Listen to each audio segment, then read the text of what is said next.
তাআলা বলছেন ফামান যুহজিহা আনিন নারি ওয়া উদখিলাল জান্নাতা ফাকাদ ফাজ।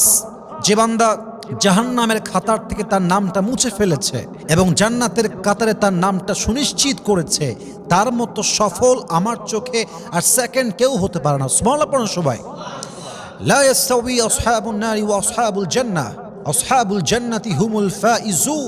The people of paradise and the people of hellfire, they are not equal ever.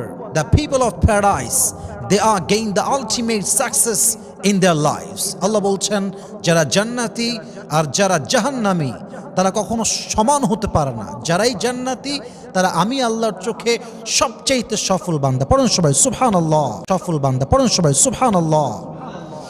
এজন্য আল্লামা ইকবাল রহমতুল্লাহি আলাইহি খুব সুন্দর করে লিখেছেন, जिसे अल्लाह मिला और दुनिया में उसे कुछ भी ना मिला फिर भी उसे सब कुछ मिला, और जिसे अल्लाह ना मिला और दुनिया में उसे सब कुछ मिला फिर भी दर हकीकत उसे कुछ भी ना मिला।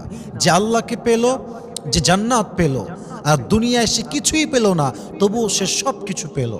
আর যে আল্লাহকে পেল না, যে আল্লাহর বন্ধুত্ব পেল না, সে জান্নাত পেল না, কিন্তু দুনিয়ায় সে অনেক কিছু পেল, যদিও সে অনেক কিছু পেয়েছে বাহ্যিক চোখে, বাট বাস্তবিক অর্থে সে কিছুই অর্জন করতে পারে নাই। ঠিক কিনা বলেন?